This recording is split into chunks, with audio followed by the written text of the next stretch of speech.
José Roberto Ferro. He's going to be the next host with the session that we are going to go through with Womack. We will have Dan Jones information, and we have Jim Morgan also. So first I will call on stage Ferro, the founder of the Lean Institute here in Brazil, and he's joining me here in São Paulo. Okay, so I will pass this event to him at this moment. For the next hour, he will be here on the main stage. Thank you, Ferro. Good morning, good afternoon, good evening, good night to everybody. It's a great honor to be part of this event. It's a fantastic event, looking at the number of people, looking at how complicated it is to organize this type of event. I'm from the old generation.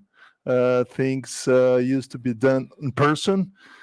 And now all these challenges of this connection, but it's fantastic. At this point, we can talk, we can meet people from all over and share our experience and share our learnings. So I'm extremely honored and pleased to be here in this kickoff session.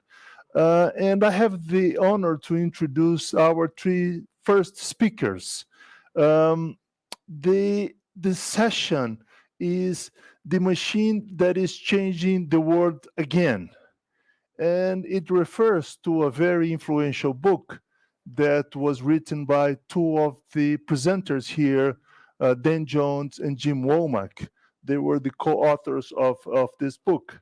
And along with Jim Morgan, they will introduce us to this new world of mobility that we are going to be talking about in this next session.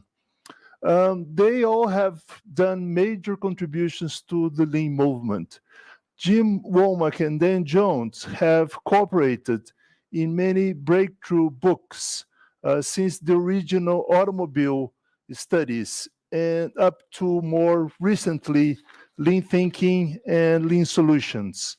Those contributions have inspired us to help companies, organizations all over the world, and it has inspired the creation of the Lean Global Network.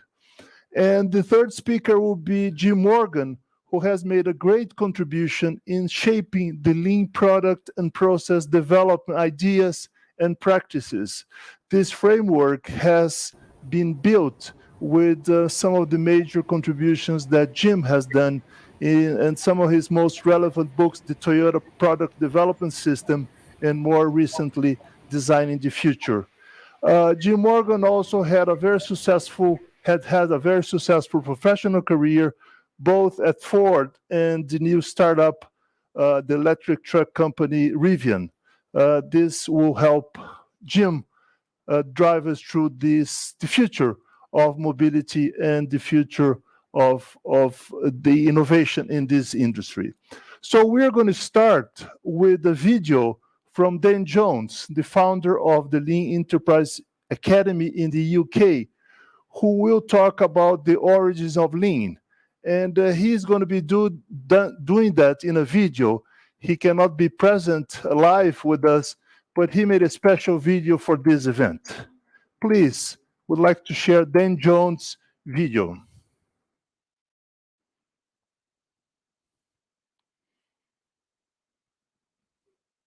We first encountered Lean when we were carrying out the first MIT study called The Future of the Automobile between 1980 and 84.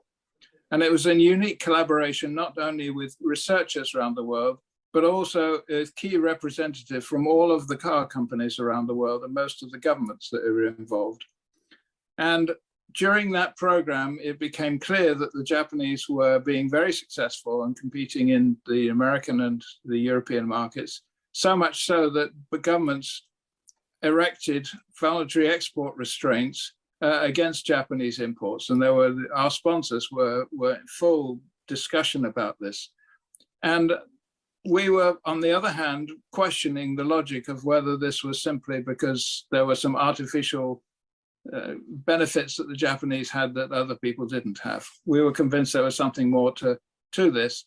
And we had been walking around car factories for years, but when we finally got to Japan in 1982, to the first summit that we had in Japan, and we were able to visit those companies, many companies, car companies, it became very clear to Jim and I that this was something fundamentally different, and fundamentally a fundamentally different management system. So that gave us the conviction that actually measuring the gap that we were seeing in landed cost advantage was worth doing and extremely important. And our sponsors thought so too. We had some very, very senior representatives who played a very important role later on as chairman of General Motors and the negotiators for the NUMMI plant and so on. They were all part of the sponsors that encouraged us to actually take part to develop the second program, the IMVP program, between 1985 and 1990. And that basically allowed us to build a step-by-step, to build a very detailed benchmarking methodology that had never been done before, to benchmark production, to benchmark product development, to benchmark supply chain, and to analyze dealer operations. So the benchmarking was one thing. The other thing was that we had lots of examples that were beginning to appear, not just in Japan. We had examples from, well, obviously NUMMI and Rover and Honda and many others, Mitsubishi in Japan, in Australia, many others examples. So we were actually in a network of people seeing the same things that we were seeing and actually collaborating to try and understand them. So the methodology allowed us to inform, to gather the stories from these other researchers and industrial executives. And we also went back and did a detailed, very detailed study of Ford's original operations at Highland Park and River Rouge and compared that with Toyota's operations, which gave us a real in-depth study of the detail of this system. And as we wrote this up, we were quite convinced, Jim and I were quite convinced, that this was actually a business system whose logic was that you build regional complexes in each country rather than build low-cost labor sourcing. So that led to the machine book. The reaction was astonishing. We were invited to talk all over the world and gather stories and see examples and gradually pull together the material that we then started discussing at the summits and then also wrote up in Lean Thinking. And that led to the formation of LEI and later on LGN.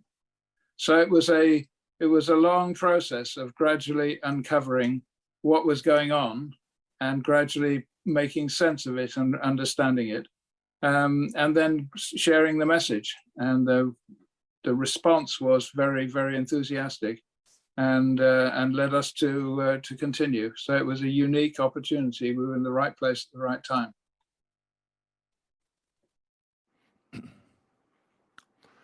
Thank you, Dan, for not only for preparing this video, this message, especially for this event, for this global connection, but also for your contribution over the years. Without your contribution, both intellectual and also helping to set up the Lean network, the Lean Global Network, it has been fundamental, and we are very thankful for your contribution. Now, I would like to invite the other co-author of this book, of those books, of this contribution. Jim Womack was the research coordinator of the MIT studies and also co-author with Dan Lean Thinking and Lean Solutions. Together, they made the contribution to create the Lean Global Network, as I mentioned to you. Please, Jim. In Boston. Okay, here we go. Someone's going to pull some slides up there, I think. They're really just, there we are. Just talking points on what I'm doing, since not everybody, excuse me, speaks English as a first language. It seemed like it would be good to have some talking points, but that's all they are. It's always great to join Dan on one of these events.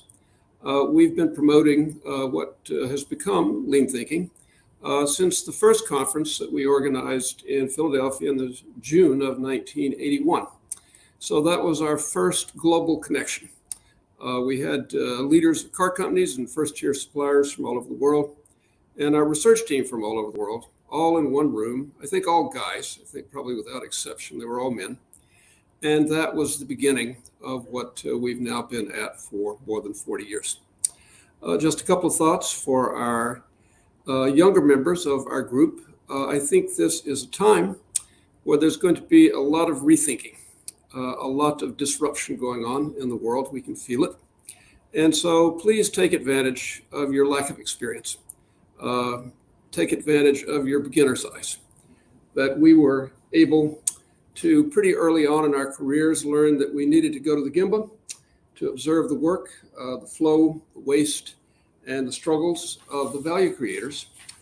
And it was really helpful that we didn't know what we were actually looking at. We started in the car industry because that's where Toyota was. If Toyota had been in the spaghetti industry or the hotel industry or whatever, I suppose we would have gone there. We were not car guys as such. That we were basically an industrial economist, that was Dan, and a political scientist, that was me. We didn't know anything, and that was enormously useful. Didn't know anything about production, about product and process development, about supplier support, about enterprise management, about general management. And that made it possible for us to see some things. We went to a General Motors plant and noted that 100% of the cars coming off the assembly line, which ran 100% of the time, went to the rework building. We could ask a simple question, why? Which the people running the plant thought that was normal. They had been doing it that way for 60 years. So that is the power of the beginner. Let's see, I'm told here through the chat that not all the slide is actually showing up on the screen. And that's fine by me because I've got my crib sheet here, but I can see from my screen, you can't see the bottom bullet. Okay, so let's keep going. But here's one thing that we were able to make simple, that as we started, we simply accepted the car industry's definition of value. What the customer wanted was a car. Very simple. Didn't have to ask about that. It was an industry with stable technology, stable product architecture, quite mature, commoditized. It was always a problem when we said that, but it really was commoditized. And so therefore the issue of customer choice was not on the basis of some great big features of the vehicles, but instead on quality, delivered defects, on reliability, on refinement at a price point. And that was great for TPS and for lean product and process development. You didn't have to think about value. That if you remember the original TPS house, it was cost, quality, delivery up in the top, in the pediment. And by the way, that house was developed for Toyota suppliers at the end of the 1960s so that they could understand how they fit in the picture. So if you're a supplier, you don't think about designing the part. That's already been approved by Toyota. You think about quality, delivery, cost. So that was very simple. Made life easy. But there was, a consequence, and that is our community, I think, has always been a lot better at thinking about deployment from a stable definition of value than rethinking value. As I say, tell me how to define value and I'll get you the product. But what happens when the definition of value dramatically changes? And I think it's possible that that's where we are now. Indeed, maybe we are switching as the fundamental unit of consumption from a car to mobility, often said to be mobility as a service. There are 4 technologies that are deeply relevant here: connectivity, and that is all the data flowing into and out of the car and between the cars. Autonomy, we know. Sharing, which is multiple users using vehicles rather than single owners as the only users of vehicles, and of course, electrification. And we see a progressive disruption of the car industry. Toyota frequently says it's the once in a century disruption. Everything is disrupted. And at the same time that the greenhouse issue has become a serious one. A lot of talk about it for a long time, but now in the car industry, it is deeply serious. And this makes it both possible to focus broadly on mobility as a service rather than on a car or a car company. That sounds so simple, but it's deeply upsetting and discombobulating to people. When we have these established ways of thinking, it's very hard to think in a different way. So, what do we do when the customer wants a provider to solve their mobility problem rather than to sell them a product or a service? Insurance, maintenance, financing in the case of cars. And the customers want their personal mobility problem solved as well. Personal mobility, well, that's what Amazon does for you. They bring the stuff to you. That's what all kinds of delivery services, Grubhub and everybody else. And there's this merging of logistics and mobility. Logistics is normally about stuff. Mobility is about people. In this coming age, they are merged. Same vehicle, possibly with both passengers and cargo in the vehicle at the same time, going on complex routings and so forth. So how can we respond?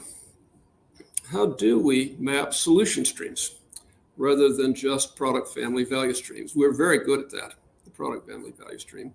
And how do we include externalities like carbon dioxide, along with other waste in our mapping, by the way, including the waste of the customer's time? Now, Dan and I took a first whack at these challenges in our Lean Solutions book back in 2005. Most creative thing we ever did. Absolutely most creative thing we ever did. And nobody read it. It was just before its time. That we were doing a strategy book for operations people and an operations book for strategy people. And those were two unicorns that just didn't exist. And so there was no one to listen. You know, when no one is to listen, no one will hear. Well, of course, we're now old. And I just say that as a simple matter of fact. But our younger members of the community are really going to need to think about this because things are actually happening. Some things that I think are apparent right now, that startup organizations, and there are lots and lots out there, and that's not just making cars, but in all of the data areas and control areas, they really badly need lean product and process development to create robust solutions for new value propositions with minimum CapEx, lead time, and product failures. It is exasperating to look at, for example, the startups in the car space that my advice always is go slow to go fast. And the whole ethos of the time is go fast, and it turns out to go slow. It is an amazing thing. We know already what happens when you try to go fast, when you don't have clear definition before you start, when you don't have robust processes. And so we still have a message for startups if we can somehow or other get them to listen. I'm hoping that the new Toyota BZ series, that's Beyond Zero is the BZ, their new electric vehicles, their first since the RAV4E in 2014 that they did jointly with Tesla.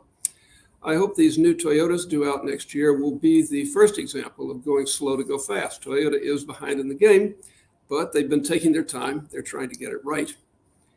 But even Toyota is struggling with the question, what is a car company? The world just ahead. Had a number of conversations with senior Toyota people and say, what is your problem? Always we want to start with the problem. And the problem is, what is a car company? That companies desperately want to be relevant. Sorry about that. And they want to be the closest to the customer. That is really the big problem here for any car company. They worry about being disconnected from the customer because what's a tier 1? What's a tier 0.5? What's an OEM? Nobody actually knows. It's pretty interesting. Another thing that's clear is that mature organizations, and there are a lot of mature organizations out there facing disruption, a lot of organizations facing disruption. I've recently been talking with an office furniture company. And the question is, what if there's no office? What if the office is a 20th century idea, not a 21st century idea? What becomes of an office furniture company? Well, that's pretty interesting. There's a fundamental question of what's the value and what they try to do. And what we can say to those people is, well, they're going to have to try experiments. And to try those experiments, they really need resources. And that is a great enabler that lean thinking provides, is to free up the resources that disrupted organizations need in order to try experiments to discover the new value proposition that will take them ahead. Toyota is a great example. They are pursuing concurrent engineering on a grand scale, working on both goods and services needed to provide mobility in this time of disruption. Electric vehicles, including those with solid-state batteries, fuel cell electric vehicles, plug-in hybrid vehicles, hydrogen-powered conventional drivetrains. Just saw a picture of Akio Toyoda out driving his hydrogen-powered gas-engined race car. Asset sharing, in which more than one party can use the same vehicle, some at the same time, but also in a serial fashion. A Guardian, which has Toyota speak for autonomy. They don't think we're anywhere close to level 5 autonomy, but you could get to 2.5, where the vehicle keeps the driver from killing himself or herself, no matter how foolish their behavior. And of course, the connectivity to bring all these pieces together. And to do that, they need cash. And where Toyota is getting the cash is from the continuous, relentless reduction of waste in the existing production activities. We were recently, probably many of you on this connected event were in Kyushu 2 years ago, 3 years ago, when we were looking at what Toyota was doing at the Lexus mother plant to take out more waste out of what was already, I think, without question, the world's best production operation. And they were working very hard to reduce the labor content further, to reduce CapEx by having smart automation that didn't cost much money as opposed to smarter automation that cost crazy money. All of designed to free up resources to try the experiments that they need to do. So there's plenty for lean thinkers to do. We're not obsolete. Here's the good news. As long as the world is full of waste. The world is full of waste. As long as there is a need to provide more value for customers while minimizing the waste and to deal with externalities. People always ask me, is lean green? And I say lean is neutral. That what lean does, if you do it right, is to free up the resources to, for example, develop electric cars to deal with carbon dioxide. So we're still useful. By the way, we've still got the world's best product and process development system. We've got the world's best production fulfillment system. We know how to do the world's best supplier management and improvement system. We know how to support customers in a better way. We have the world's best management system. That's daily management for stability. That is improvement management with A3, PDCA, Kaizen, to lift the standard, make things better. And of course, Hoshin, which begins with saying, what's the value that we are trying to create? We have the best methods in all of those areas. We just need to make sure that we're applying them to the right value proposition. Now, finally, if you want to think a little bit further about mobility, this turn of the crank to get to something that might be connected, automated, shared, electrified, is not necessarily the last turn. We right now, right here, are asking a question. Do humans want to move their molecules around? If we had done this conference 2 years ago, we would have all moved our molecular cells using a lot of jet fuel, creating a lot of carbon dioxide, a lot of jet lag. Had a lot of fun though, to get together in one room, in one place to talk. And now we are moving electrons around our sort of virtual selves, our avatars, to access things of interest. Okay, so what do people want to do? going forward. That really is a question about mobility. Maybe we don't need mobility. What we need is virtual access. And who knows? But we have to figure out what that value proposition is in order to use the wonderful tools that we have for product and process development, for fulfillment, for supplier management, for customer support, for general management, so that we can continue to be relevant. So perhaps I'll see you henceforth in the metaverse. You never know. Mark Zuckerberg is waiting for us, apparently. Don't have to go anywhere. Just electrify and digitize yourself, and off we go.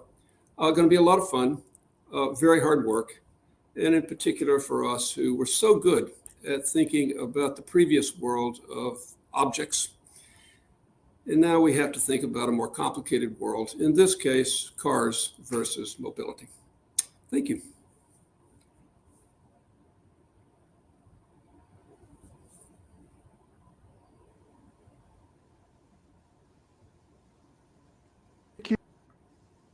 For your presentation, and also we have to thank you for your intellectual contribution over the years with some of the most relevant books that inspired us, and also by creating Lean Enterprise Institute.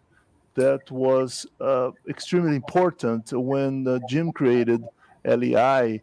I thought that was a great idea, so I created the Lean Institute here in Brazil, and gladly many other countries followed.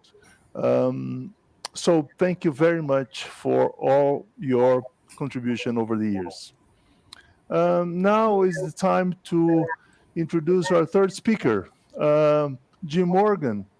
I think by the time Dan and Jim Womack were doing all their research, Jim Morgan, after finishing his studies, after finishing a very influential book about the Toyota product development system, Jim Morgan was actually working in a company, was Ford. So he helped to make a huge transformation at Ford, starting from product development. I have had the opportunity to work directly with Jim Morgan through some partnerships with the company, and it has been extremely important experience for me. Learning about LPPD, now it's a very fundamental practice and the concept that we should all spread to all the companies. This is going to be extremely helpful as we move forward in our journey. So I'd like to ask Jim Morgan to present his thinking about the future, the innovation, and the future of mobility. Please, Jim Morgan. Thanks, Jose. And it's also been great to work with you as well, and just very honored to be part of the first Lean Global Connection, and very humbled to be part of this particular session with people like Jim Womack and Dan Jones. And as usual, Jim had a number of great insights in his presentation that I hope we have a few minutes to talk about, towards the end of this session. So I'm going to talk a little bit about LPBD as a framework for innovation and disruption. We often associate disruption with technological breakthroughs, right? We associate technology with as a disruptor. And there have been some incredible technological developments in my time in the auto industry. I've been around a long time. When I started, we were still working on drafting boards.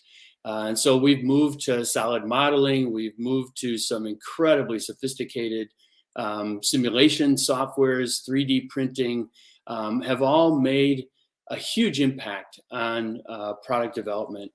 But technology by itself is inert. What's really powerful are ideas.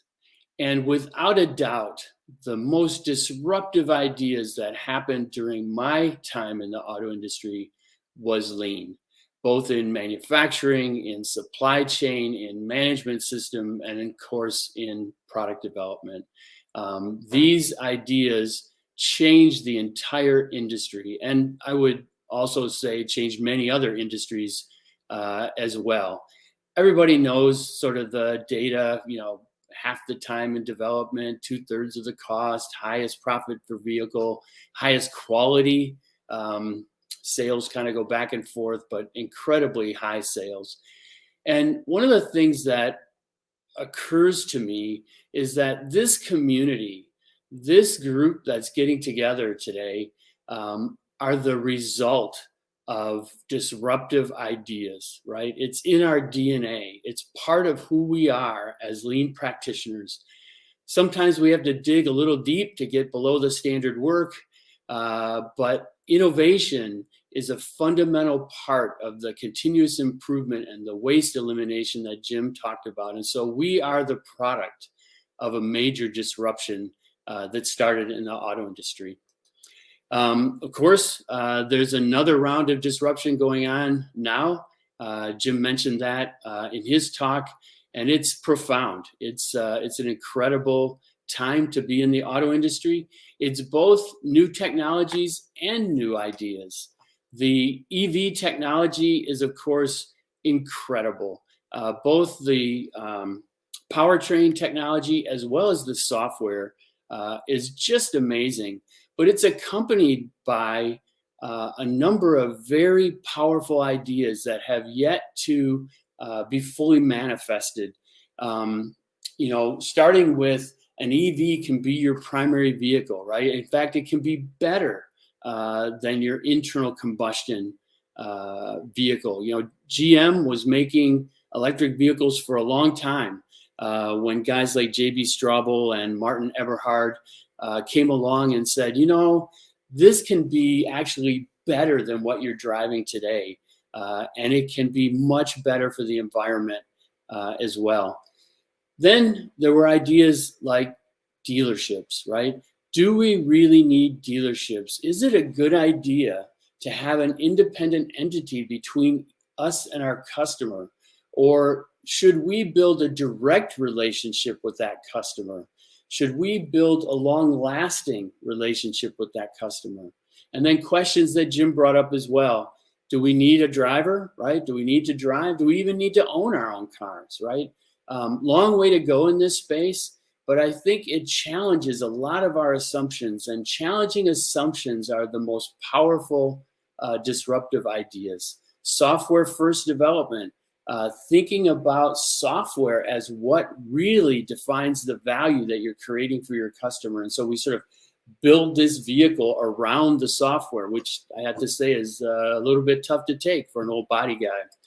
And then perhaps the most potentially disruptive idea of all, and that's continually improving the product after the sale, right? Getting data on the use case for that product and making customized updates to the performance of that product to continue to increase the value proposition for that particular customer and building a long-term relationship. This is fundamentally different than the old automotive model that says, let's, push metal, let's sell vehicles, and then run a lot of commercials and hope that they come back later on. This is a really different way to approach how we think about creating value for customers in the auto industry. My personal experience about a year ago was as the chief operating officer for a company called Rivian. Rivian is one of these EV startups. In fact, a incredibly successful EV startup so far.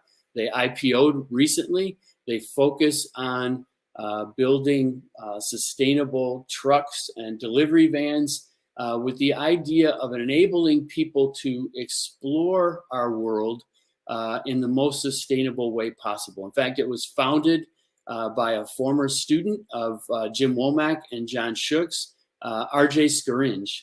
I call it a startup. It's been evolving for, I think, about 9 years now.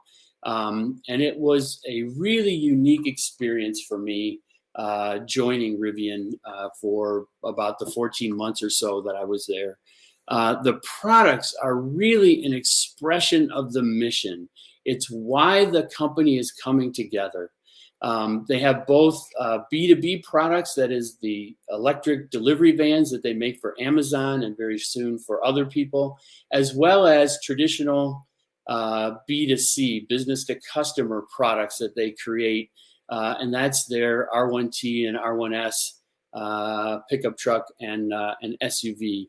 And they focus on really defining the art of the possible. In other words, we don't want to make a product unless it's substantially better than what's available now, right? That's sort of the disruptive element that's in their DNA, returning to first principles and really expanding the envelope, as I say, redefining the art of the possible. And so far, they're off to a good start. Initial reviews, here's a quote from Motor Trend. The R1T is the most remarkable pickup we've ever driven.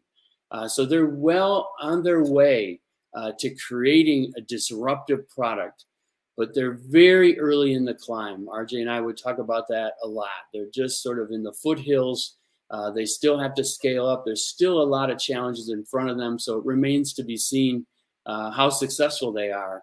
But I think they're an excellent model of this focus on disruption and building it around value creation all along that value stream, right? All the way from the product itself, how it's manufactured, how it's delivered, that last mile, and then what the end of life process is.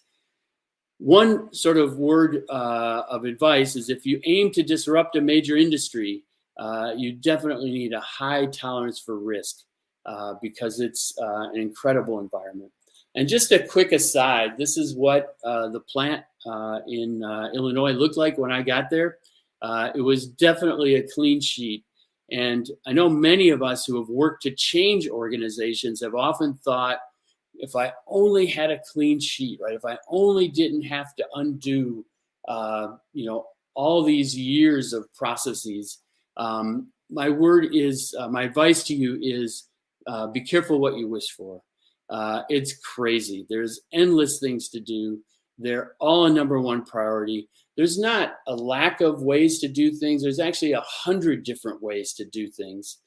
Because the people that come into the organization come from someplace else. They come from Toyota or Apple or Tesla or Ford, and they bring those things with them. And so sorting that out and really evolving into the Rivian way of doing things was a huge challenge. And of course, it's a constantly growing and evolving team. I think during the time that I was there, we went from, 300 or 400 people to 3,000 people, I think, in that short period of time. But it does create a fabulous platform for LPPD because, of course, LPPD, Lean Product and Process Development, is about creating new value, right? It's about innovating. It's about disrupting.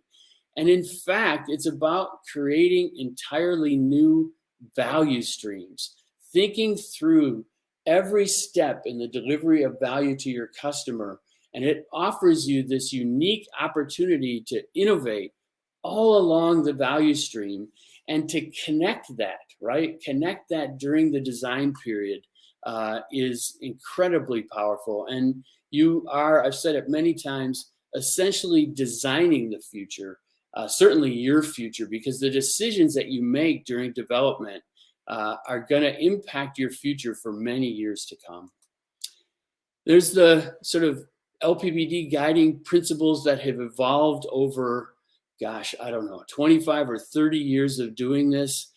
We've evolved these principles from working at the Gemba, working with customers, and they're designed to bring the entire enterprise together, to work in a really collaborative way in order to create an entirely new value stream, which is a very unique approach to product development, which typically focuses on that product or that service in isolation. LPPD thinks about manufacturing, about last mile delivery, about upgrading while the customer has the product.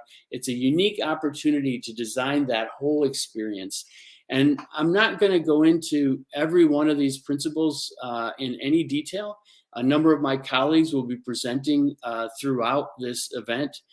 Katrina Appel, John Dragos, Monica Rossi, Eric Ethington. There's a lot of people that will talk in a lot more detail about these, but there is one that I want to address while I'm here, while I have your ear, because I think it's so important to thinking about innovation. And that's this idea of understanding before you execute.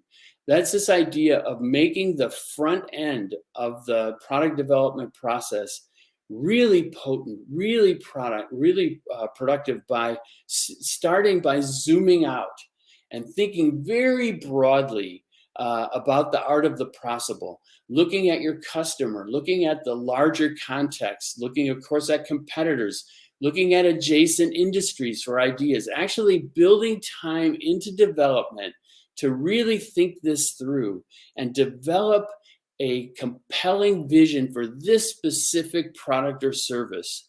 And then identifying your knowledge gaps, right? What's the gap between our current state and where we need to get through, and creating a learning plan to close those gaps, an experimentation gap so that we can learn as we go.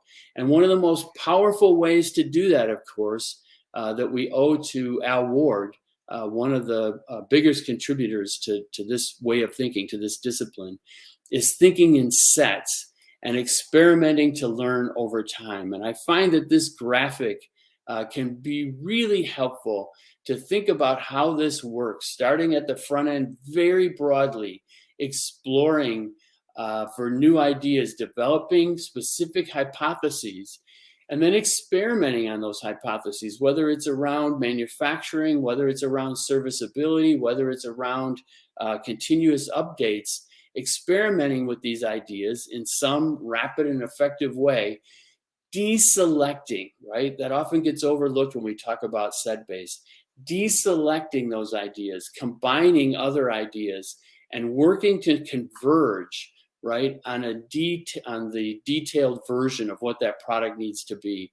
It's a really powerful practice that still, after all these years, in my view, not enough organizations take full advantage of. And these ideas in LPPD have now gone far beyond the auto industry. We've worked with healthcare organizations like Michigan Medicine to develop clinical processes the same way you develop a new product. And it's been really powerful to engage everybody involved, not only the docs and the nurses and clinicians, but also software people, because so much of healthcare is software driven now.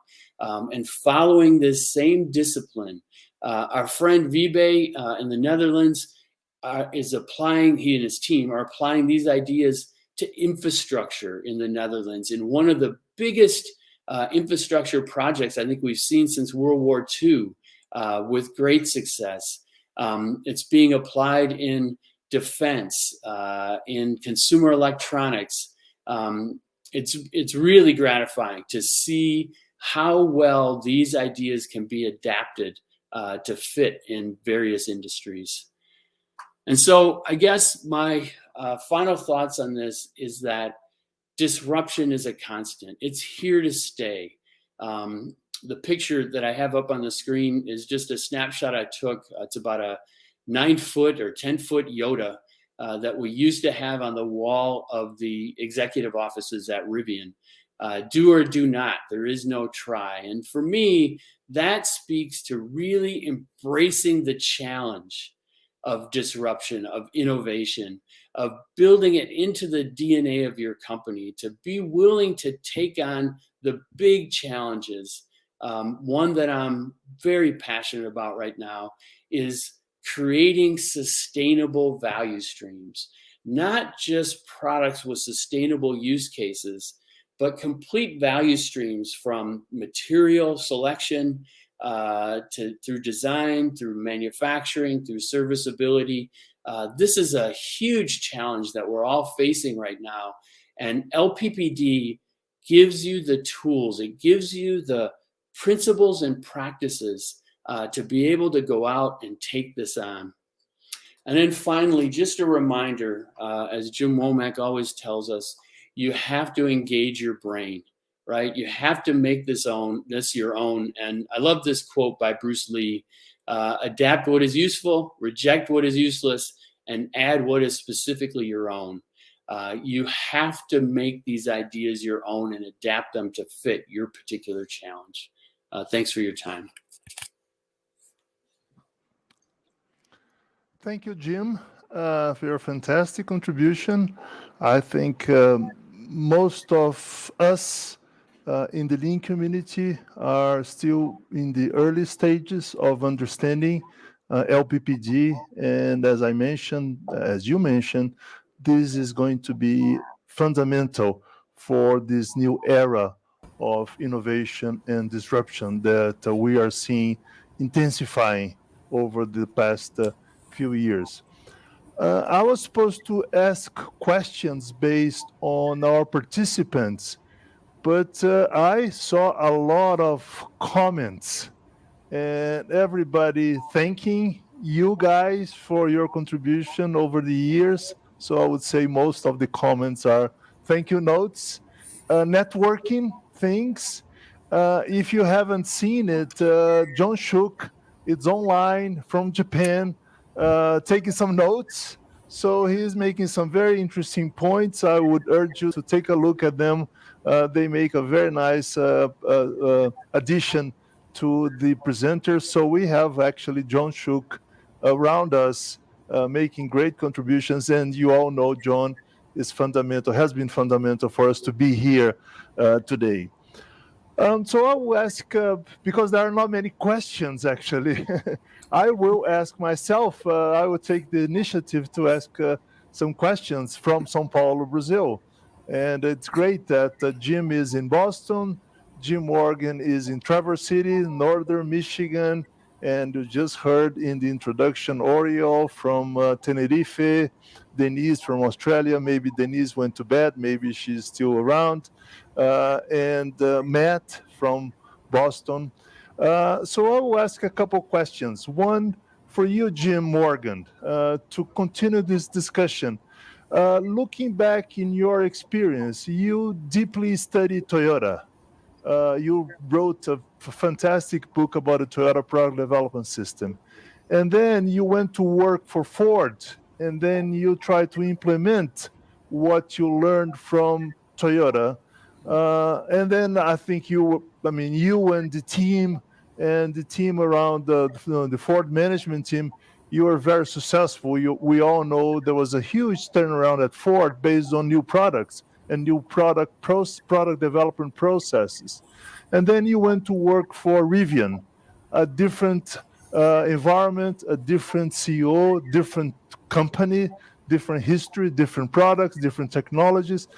And then there's also on the background this question about the most valuable company in the automobile industry or in the mobility or maybe in the world, which is Tesla. What has been changing from Toyota, Ford, Tesla, Rivian in terms of the management practices, the management ideas in product development and also in the management of the whole company? If you could help us with that, please. So a couple of comments. First of all, what I won't comment on, and that's valuations, because where the valuations are today, I don't know, is beyond my understanding of markets, and so I'll just stay away from that one. I think the fundamental problems, challenges of developing new products and services are incredibly common across both industries and companies. What's different is the particular culture of that company, and fit is so important. I mentioned briefly with Rivian, we made a very conscious effort to say we don't want to be like anybody else. We don't want to just do what Toyota did or just do what Ford did. And at Ford, we certainly wouldn't and couldn't copy Toyota. Ford was a very different place. And so I think it's important to return to first principles.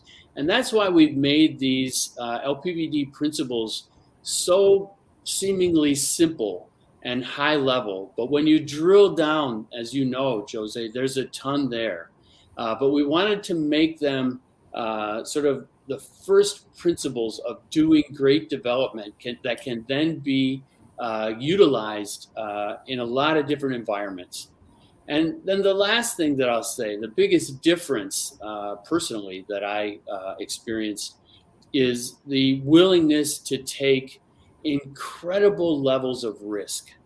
The appetite for risk at a place like Rivian or a place like Tesla, right? Especially in the early days of Tesla, when Straubel and those guys were still running it, they were willing to, risk everything in one sort of, product attempt. You could argue that's because they had less to lose than some of the incumbents like Toyota or Ford. But that risk tolerance, or that, it's not even a tolerance, it's almost a risk appetite that these disruptors have. If there's not a lot of risk, it seems they're not that interested. If we can't, change the game, if we can't make products that are substantially better, we're not that interested in it. There is one question about this, Jim, is now a specific question. Can Ford and Toyota catch up, adapt to software first? It's a question from Barada Craig. I don't know where he's from, but thank you for the question. So it's an excellent question, and it's a huge shift to this software first development, and really difficult for the very hardware focused companies, not only in terms of their development philosophy, but getting the talent that they need, getting the skills that they need, thinking about how to integrate hardware and software development in a seamless way in product development or process development is incredibly challenging. We have some thoughts about that, how to use milestones effectively and things like that. And again, I won't go there as more detailed than I think this session wants to get into. But I do think it's a major sort of mind shift. And I do think Toyota and Ford are getting there. I think Toyota's approach in particular, which Jim referenced, is really powerful. This idea of fully leveraging their lean capabilities to generate the capital that they're going to need to experiment in multiple areas, whether it's EVs or hydrogen. Again, Jim talked a lot about this already. Gives them an incredible advantage. So I'm not counting any of them out. And the big advantage that companies like Toyota and Ford have is they know how to make vehicles. So might be a secret to some people. Most people realize making trucks and cars is hard. It's really hard. It may be the most complex, sort of consumer product that any of us can drive that's made. And as we saw with Tesla, they struggled mightily. Moved their first launch 3 years, right? Elon Musk talked about production hell. Their build quality still questionable. Rivian is going through their own version of production hell right now as they start to scale what I think is an incredible product that they've developed. So the fact that the Toyotas, the Volkswagens, the Fords already know how to make these complicated products gives them an advantage that I'm not sure everybody's looking at. Well, thank you, Jim Morgan. As Jim mentioned, there's lots more in the event about LPPD, and there's lots of other resources. There's books, the videos, the articles, if you want to learn more about it. And the final question goes to Jim Womack. Jim, we're just kicking off an event, And we're going to have sessions about healthcare, about digital, about construction, about many sectors, including the LPPD sessions. What can this mobility rupture or this mobility transition, what can they teach us to the rest of the lean community, to the rest of the sectors that are represented here? What are the lessons learned that we are learning from this transition? And what are the critical challenges for us to move on to the future? Well, first, I think that there's not an industry that can avoid most of what's going on in the car industry. Turns out if you switch from a hardware to a software world, if you switch from a product to a service world, if you switch from something that is easily vertically integrated to something that really can't be vertically integrated, I think all industries are facing the same things. So therefore, the car thing, in its way, just because it was so mature and is now becoming so disrupted, that might be a little different from other industries that maybe had matured as much. The more mature you are, well, the harder it is to change to the next thing. But I think the challenges are pretty much the same everywhere. I think the hardest challenge that's out there is how do the people producing value stay in contact with the customer? That we're used to a world where there is some dominant player in any industry, and that could be the car company, or it could be the general contractor in construction, or it could be the big medical system in healthcare, that is going to sort of monopolize the contact with the customer. And that feels very comfortable to executives. They love that. And there's a tremendous amount of pushing and shoving to see who can get closest to the customer. And yet we're building a world where there are lots of ways to access everything, there isn't just one way. And we don't know what the best way is. I, as a customer, don't know what I think the best way is. Dan and I, when we were doing the Lean Solutions book, were often dreaming that somebody would just emerge to solve our mobility problem. We didn't have to think about cars anymore, or airplanes or anything else, that you just told whoever the provider was, here's what I need, and they would figure out how to get it for you. Hey, that's still a great thing, but it hasn't happened yet. And so we're still early days on trying to figure out what the relationship is between the provider and the consumer. We talked in that book a lot about provision streams compared to consumption streams, and noting that they never seem to quite interact the way they should. Well, that problem doesn't change. And indeed, that problem gets more complicated. So I would say for every industry, there will be a learning curve. There will be lots of experiments tried. As my daughter, the scientist, she's a real scientist, always reminds me, says, hey, Dad, you do realize that in science, most experiments fail. The hypothesis is generally rejected, not confirmed. And you guys over in industry could learn something from that fact, which is to say to do more experiments and to be not accepting of failure, saying it's okay, but just realizing that it's just part of the process. A lot of things fail, and big companies are just not used to that. So therefore, every experiment has to work, which all you get out of that is people rigging the results so that they appear to work, whereas in fact it didn't. It's a whole new world of trying to figure out how to engage with the customer as the provider, how to figure out how to engage with the provider when you're the customer. Every industry will have a different trajectory. We've got lots of work to do. Thank goodness we've got such great lean principles and methods that we know actually do work. We just have to figure out how to configure them and put it all together so that the big value puzzle comes into place. Okay, thank you so much, the three speakers that we had today.